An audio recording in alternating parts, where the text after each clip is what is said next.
हर हर महादेव। प्रिय दर्शकों, तुला राशि वालों के लिए मई के महीने में एक बात कहनी है। बस तुम अड़े रहो नफरत करने में, हम ध्यान देंगे आसमान छूने में। ये आपके लिए जितने भी विरोधी हैं, क्योंकि आपकी कुंडली के हिसाब से अब ना तो शनि के 7.5 है आपके ऊपर, ना तो ढैया है। आप स्वच्छंद हैं। आपकी राशि के स्वामी जो शुक्र हैं वो उच्च के हैं, और उच्च के होकर के कहाँ बैठे हैं? अष्टम षष्ठस्थ होकर के बैठे हैं, जहां से रोग देखा जाता है, जहां से शत्रु देखा जाता है, जहां से ऋण देखा जाता है। बस आपको एक काम करना है, अपने फोकस करना है काम के प्रति। फिर ये शुक्र आपके लिए, उच्च के शुक्र है ना, शत्रुओं के ऊपर वज्रपात करेंगे, वज्र प्रहार करेंगे। आप ऋण से उऋण होंगे, आप शत्रुओं को विजय प्राप्त करेंगे। काम पर फोकस करिए, बस एक काम और करिए, कन्या पूजा करिएगा। जितना कन्या पूजा करेंगे शुक्र उतना मजबूत होगा। अपने परिवार से प्यार करिए, इससे शुक्र मजबूत होगा। शुक्र पूरे महीने 31 मई तक अच्छा है, शानदार है आपकी राशि का स्वामी। बात मई के महीने की करेंगे तो मई के महीने में 1 2 3 नहीं बल्कि 6 ग्रह राशि परिवर्तित कर रहे हैं। 6 ग्रह जब राशि परिवर्तित करेंगे तो समझ लीजिए कि 9 ग्रहों में से 6 ग्रह, बल्कि चंद्रमा भी एक चला जाएगा बीच में से, क्योंकि तो 27 दिन तो चंद्रमा रहेगा ही। तो ऐसी स्थिति में जो है चंद्रमा भी निकलेगा। चंद्रमा के हिसाब से देखिए तो इस हिसाब से आपके लिए 6 नहीं 7 ग्रह, बल्कि लेकिन हम 6 ग्रहों का कैलकुलेशन करेंगे। कैसे? आइए, चंद्रमा तो 2.25 दिन के लिए है, बस 2.25 दिन एक राशि में रहेंगे, निकल देते हैं। ठीक है, आइए समझते हैं। सबसे पहले बात कर लेंगे, हम बुध की बात कर लेते हैं। बुध अर्थात भाग्य की बात कर लेते हैं। भाग्यम फलति सर्वत्र न च विद्या न च पौरुषम। भाग्य अगर अच्छा हो सब कुछ हासिल किया जा सकता है, और बुध वही आपके भाग्येश है। बुध आपके विदेश के ग्रह हैं। अगर आप विदेश में रहते हैं, बहुत सारी माताएं हैं, बहनें हैं, भाई बंधु हैं जो विदेशों में रहते हैं, उनके लिए भी बुध मायने रखते हैं। एमएनसी में जो काम करते हैं यहीं, उनके लिए भी बुध मायने रखते हैं। जो विदेश जाना चाहते हैं, स्टडी वीजा के तहत हो, वर्किंग वीजा के तहत हो, पीआर के तहत हो, उनके लिए भी बुध मायने रखते हैं। तो यानी कि भाग्य स्वदेश रहने वालों के लिए भी, वालों का भी खुलेगा या नहीं खुलेगा, ये बुध तय करेंगे। जो विदेश में रहते हैं उनका भी भाग्य खुलेगा या नहीं खुलेगा, ये भी बुध तय करेंगे। तो बुध कैसे हैं इसको समझते हैं। 7 मई से बुध पहुंचेंगे केंद्र में, यानी कि त्रिकोणेश होकर के केंद्र में पहुंचना राजयोग है।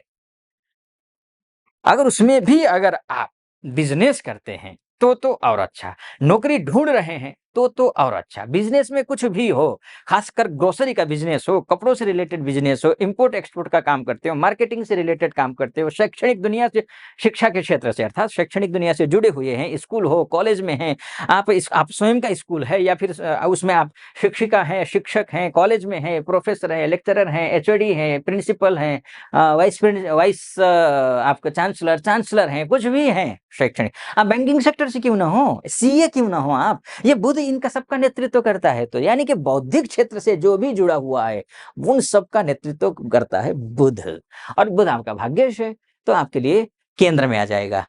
केंद्र में आने का मतलब ये है शुभ फल देगा, अच्छा फल देगा, निश्चिंत रहिए, आज शानदार रहेगा आपके लिए। तो ये है, अच्छा है। लेकिन हाँ, सावधानी भी ज़रूरी है। सावधानी किस बात की ज़रूरत है? सावधानी इस बात के लिए ज़रूरत है क्योंकि एक तो शास्त्र कहता है कि त्रिकेश अगर जिस भाव में जाकर के बैठता है तो उस भाव को नुकसान पहुँचाता है, शास्त्र कहता है।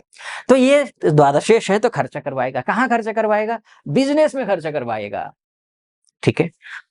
जितना आवश्यक है इन्वेस्टमेंट करना हो, कहीं कुछ भी करना हो, जितना आवश्यक है उतना ही खर्च कीजिए। ये ग्रह आवश्यकता से अधिक खर्चा करवाएगा, नंबर 1। नंबर 2, ये मंगल के घर में बैठेगा। मंगल और बुध के बीच में रिश्ते अच्छे नहीं होते हैं, तो फिर क्या होगा? असावधानी। जहां सावधानी हटी, दुर्घटना घटी। आपको बौद्धिक रूप से मजबूत होना है, बुद्धि और विवेक के साथ काम करना है, बौद्धिक शरीर परिश्रम ज्यादा करना है ना? इस बात का आपको ध्यान रखना है। तो इतना करेंगे तो बुध अच्छा रहेगा। बात अब आगे बढ़ते हैं। आगे बढ़ करके क्या करेंगे? बात गुरु की करेंगे, क्योंकि 7 तारीख के बाद आता है 14 तारीख। 14 तारीख को गुरु परिवर्तित हो रहे हैं। आपके लिए गुरु का परिवर्तन होना, वैसे तो मैं अलग से एक गुरु को लेकर के वीडियो बनाऊँगा। 2-4 दिन में आपके पास उसका जो है ना, अगर आपने सब्सक्राइब किया हुआ है, बेल आइकन को क्लिक किया हुआ है, दबाया हुआ है, तो आपके पास नोटिफ़िकेशन आ जाएगा। अगर नहीं किया है तो आप सब्सक्राइब कर लीजिएगा, नोटिफ़िकेशन जो है ना बेल आइकन को दबा दीजिएगा, आपके पास आ जाएगा। एक दूसरी बात ये है, अगर आपने वाक़ई में सटीक लग रहा हो ना मेरा विश्लेषण, तो करना ही है, कर दीजिएगा। वीडियो को भी लाइक कर दीजिएगा और कमेंट बॉक्स में जाकर के महादेव का भक्त हूँ, कृपा आप पर भी बनी रहे, ऐसी मेरी कामना। हर हर महादेव 5 बार, 11 बार, 21 बार, जो भी श्रद्धा बने आप लिख दीजिएगा। चलिए, आइए फिर से विषय पर लौट करके आता हूँ। तो होगा क्या, आप बात करेंगे गुरु की, तो गुरु अच्छे हैं, शानदार हैं, बहुत ही बढ़िया हैं। तो विस्तार से तो मैंने कहा आपसे गुरु की बात अ, अगले वीडियो में करूँगा, लेकिन यहाँ संक्षिप्त में कह देता हूँ, भाग्यस्थ गुरु आपके लिए विदेश मामले को लेकर के भी अच्छा करेंगे, स्वदेश को लेकर के भी अच्छा करेंगे, आ आपके आपके स्वास्थ्य को लेकर के भी अच्छा करेंगे, आपके वैवाहिक जीवन को लेकर के भी अच्छा करेंगे। क्या कुछ उपाय करना है, वो मैं अगली वीडियो में बताऊँगा। इस वीडियो में छोटा-सा वीडियो बनाने की कोशिश कर रहा हूँ मैं, क्योंकि राहु की भी बात करनी है, केतु की भी बात करनी है, सूर्य की भी बात करनी है, तो इनसे बात करनी है। तो मैं अब आगे बढ़ता हूँ, सूर्य की बात कर लेता हूँ। सूर्य आपको क्या-क्या फल देगा, ये समझ। आपका लाभेश है, सोर्स ऑफ इनकम का ग्रह कौन है? आपका सोर्स ऑफ इनकम का अगर कोई ग्रह है, वो सूर्य हैं। आपके सूर्य सोर्स ऑफ इनकम, यानी कि पैसा कौन लाएगा? सूर्य साक्षात आपके घर तक, आपके दुकान तक, आपके बैंक तक, अकाउंट तक पहुँचाने वाले ग्रह हैं, तो सूर्य हैं।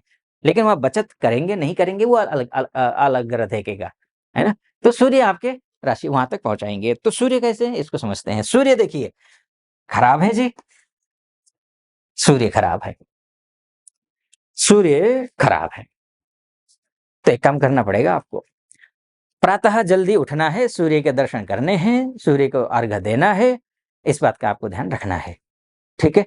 इस बात का आपको ध्यान रखना है, सूर्य को अर्घ्य देना ही देना है। अगर नहीं देंगे तो होगा क्या, मैं बताता हूँ। आदित्य हृदय स्तोत्र का भी पाठ कर लीजिए। अगर नहीं देंगे, नहीं पाठ करेंगे तो क्या होगा? पाठ नहीं कर पाते तो सुन लीजिए यूट्यूब पे लगा करके आदित्य हृदय स्तोत्र। नहीं देंगे तो आते हुए पैसे ब्लॉक होंगे।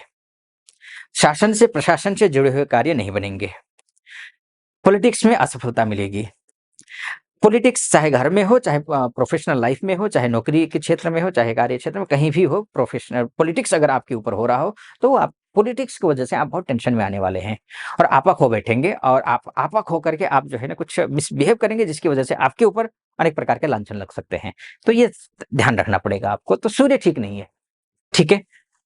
अन्यथा सूर्य बाकी गुरु, बुध, शुक्र आपके लिए 10 उँगलियाँ घी में रख दे रहे हैं। सूर्य खराब है बस, है ना? तो अब ध्यान रखिए, मैंने बोला ना आपको, थंबनेल में आपने देखा 99% लोगों से आगे निकल जाएँगे। आप सूर्य को भी कर लेंगे ना, जाप इत्यादि कर लेंगे, पाठ कर लेंगे, तो आप 99% आगे निकल जाएँगे। अब बात कर लेता हूँ राहु की और राहु की और चंद्रमा की, माफ कीजिए, केतु की बात कर लेते हैं। राहु की बात कर लेते हैं पहले। राहु का स्थान परिवर्तन 18 मई को हो रहा है। 18 मई को जैसे ही राहु बदलेंगे तो राहु पहुंचेंगे पंचम में। पंचम के जो राहु हैं, ये सीधे ये यहाँ देखेंगे, यानी कि सोर्स ऑफ इनकम को देखेंगे। पंचम के राहु के बारे में ऑलरेडी मैं एक वीडियो बना चुका हूं, आप नीचे डिस्क्रिप्शन में जाकर के देख सकते हैं। तुला राशि राहु गोचर 2025, आप उसको क्लिक करके विस्तार से आप वीडियो उसको राहु के बारे में सुन सकते हैं। लेकिन अगर संक्षिप्त में यहाँ मैं कहूँ, तो आप अगर एजुकेशन लाइन में हैं, पढ़ाई लिखाई कर रहे हैं, तो 18 मई के बाद जब राहु परिवर्तित होंगे, आप भ्रम में ज्यादा पड़ेंगे, क्लियरिटी कम रखेंगे किसी भी विषय में, खासकर शैक्षिक दुनिया में। पढ़ाई लिखाई करने वाले अगर आप स्टूडेंट हैं, तो आप भ्रम की स्थिति में रहेंगे। भ्रम को दूर करने के लिए क्लियर कर लीजिएगा, बार बार रिवीजन करना है पाठ को, एक बार पढ़ करके छोड़ना नहीं है, क्योंकि भूल जाएंगे। ये राहु ग्रह भुलाता है, भ्रम में डालता है, ये अल्प ज्ञानी बनाता है, मिथ्या ज्ञान, मुझे लगता है मुझे सब कुछ आता है, ऐसा महसूस करवाता है, एक्चुअली आता नहीं है। जो आता था वो भूल चुके होते हैं। तो ये थोड़ा ध्यान देना है। एक दूसरी बात, पर्सनल लाइफ में थोड़ा-सा कन्फ्यूजन क्रिएट करता है, अफ़वाह फैला देता है, तो वो गड़बड़ होता है और संतान की तरफ से भी थोड़ी-सी समस्याएँ आती हैं। तो ये 2-3 चीज़ें हैं, बाकी सब चीज़ अच्छा है। विस्तार से सुनना हो तो नीचे डिस्क्रिप्शन में वो लिंक है, उसको क्लिक करके सुन लीजिएगा। मैंने आपको मोटा-मोटी तौर पर बताने की कोशिश की कि मई का महीना कैसा रहेगा। अमूमन देखा जाए तो 70, 75, 80% के लगभग जो है अच्छा है, लेकिन आपकी कुंडली कैसी है? आपकी कुंडली में कहीं ऐसा तो नहीं कि ग्रह बेहद कमज़ोर हैं, तो वो फल ना मिल पाए। इसीलिए आप अगर अपनी कुंडली दिखाना चाहते हैं, महिला हो या पुरुष हो, देश में रहते हो या विदेश में रहते हो, तो नीचे नंबर है, उस नंबर पे कॉल कीजिए या फिर व्हाट्सएप कीजिए, मेरी टीम से बात कीजिए, अपॉइंटमेंट ले लीजिए, मैं स्वयं आपकी कुंडली का विश्लेषण करूँगा। फिलहाल आप सुखी रहे, संपन्न रहे, महादेव की कृपा आप पर बनी रहे, ऐसी मेरी कामना। अनुमति दीजिए फिलहाल। सब्सक्राइब, लाइक और कमेंट करना मत भूलिएगा। अनुमति चाहूँगा। हर हर महादेव।